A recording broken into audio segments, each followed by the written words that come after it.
The Nakba.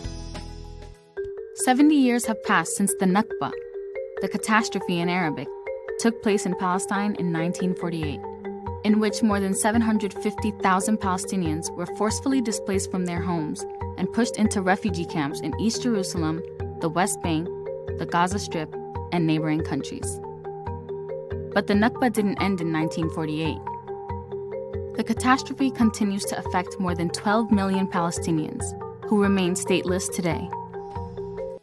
Negara-negara Arab menanggapi keputusan ini dengan menyatakan perang dan diakhiri dengan perjanjian gencatan senjata.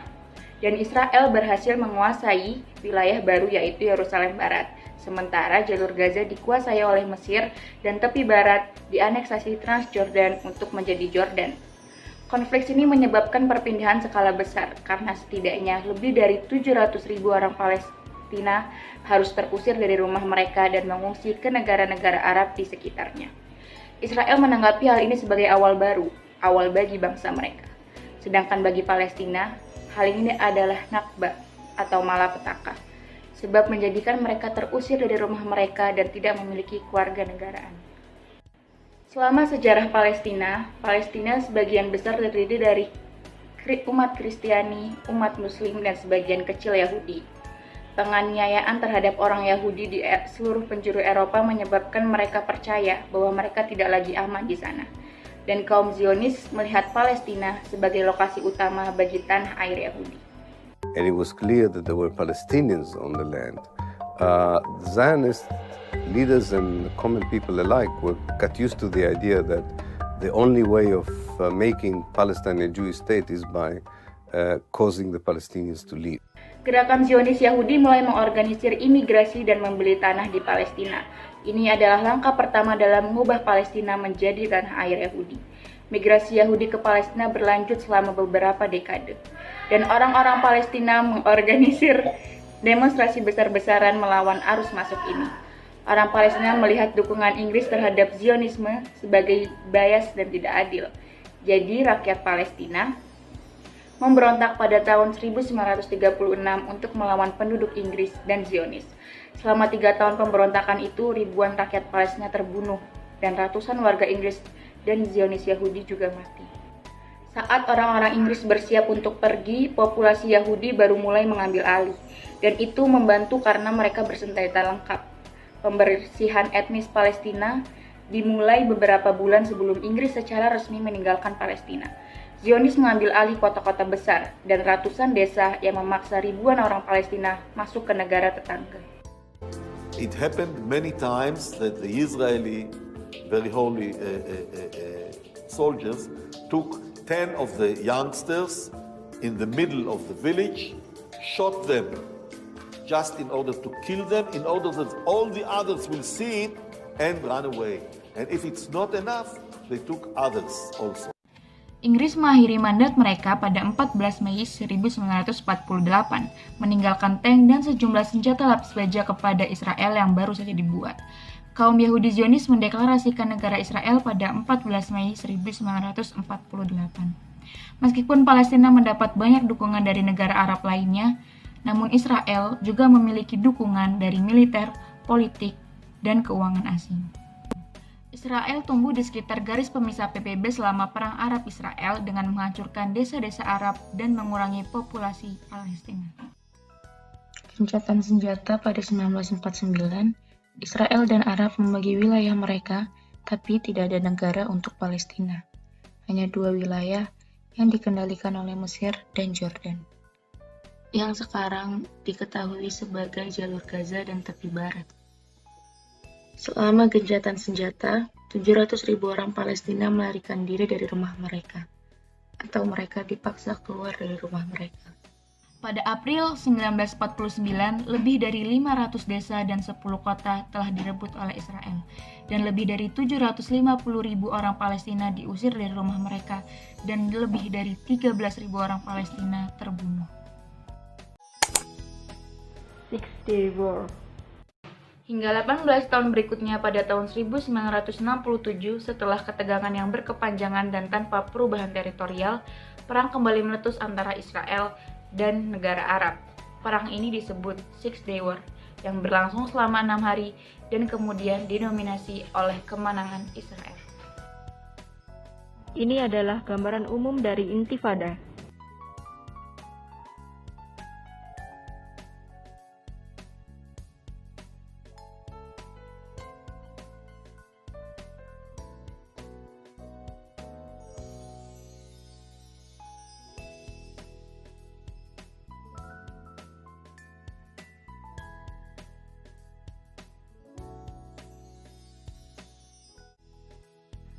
Dari perang ini, Israel berhasil melipat gandakan wilayah dan menguasai semenanjung Sinai, tepi barat, jalur Gaza, dan dataran tinggi Golan.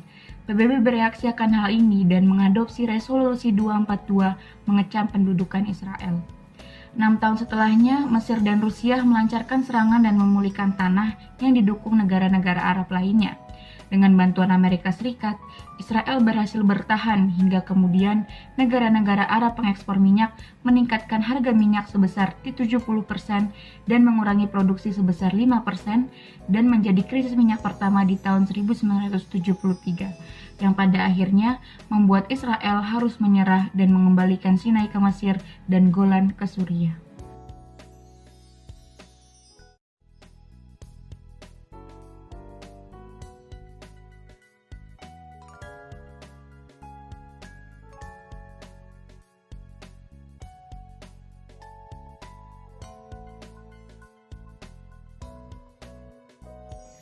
Berbeda dengan Suriah, kolonialisasi Palestina dipercepat, terutama di Yerusalem Timur.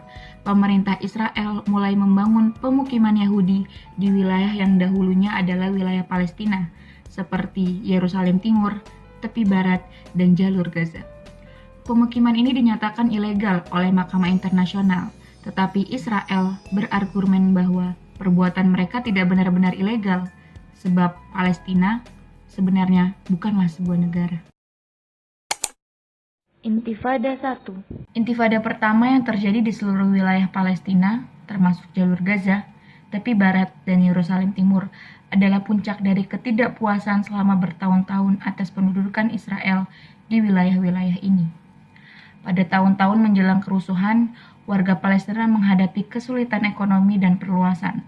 Mereka menjadi sasaran tindakan represif seperti penggerebekan, penangkapan, deportasi, dan masih banyak lagi. Were largely spontaneous, disorganized, and non-violent. Some Palestinians began demonstrating in public using non-violent measures like boycotting and refusing to work in Israel, while other protesters resorted to things like throwing rocks and Molotov cocktails on Israelis throughout the demonstration. And the Israeli military cracked down on these demonstrations with a heavy hand. Then Israeli Defense Minister Yitzhak Rabin even implemented a policy referred to as the broken bone policy. Tindakan ini berkontribusi pada tumbuhnya rasa nasionalisme pada para penduduk Palestina. Ketegangan terus memuncak hingga Desember 1987 ketika sebuah kendaraan militer Israel menabrak sebuah mobil di kamp pengungsian Jabalaya di Gaza Utara, menewaskan 4 warga Palestina.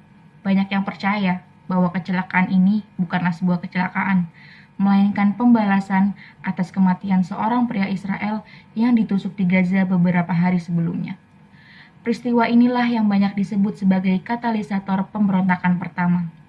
Protes sebagian besar dilakukan terjadi secara spontan, tidak terorganisir, dan tanpa kekerasan.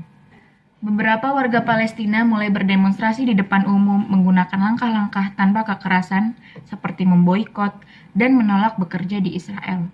Sementara pengunjuk rasa lainnya menggunakan hal-hal seperti melempar batu dan bom Molotov ke Israel selama demonstrasi. Militer Israel menindak demonstrasi ini dengan keras. Menteri Pertahanan Israel, Yitzhak Rabin, bahkan menerapkan kebijakan yang disebut sebagai kebijakan tulang patah, yang memerintahkan pasukan keamanan untuk mematahkan kaki warga Palestina yang berdemonstrasi dan melempar batu. Menjelang akhir pemberontakan, beberapa militan Palestina melakukan kekerasan ekstrim. Salah satunya adalah melakukan bom bunuh diri di Israel. Intifada pertama berakhir pada 1993 dengan penandatanganan kesepakatan Oslo yang memberikan harapan bagi Israel dan Palestina bahwa perdamaian dapat terwujud. Selama pemberontakan pertama, lebih dari 1.000 orang Palestina terbunuh dan puluhan ribu lainnya terluka oleh pasukan Israel, dan sekitar 150 orang Israel dibunuh oleh orang-orang Palestina selama periode ini. Intifada 2. Pada tahun 1995, rencana partisi tepi barat ditandatangani oleh Israel, di mana Israel bersedia memberikan lebih banyak tanah untuk Palestina.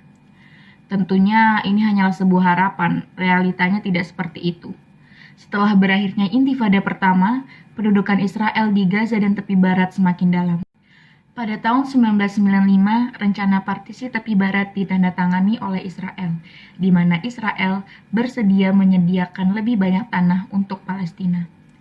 Namun realitanya tidak demikian, itu hanya sebuah harapan, terutama untuk Palestina. Setelah berakhirnya Intifada pertama, pendudukan Israel di Gaza dan tepi barat semakin dalam.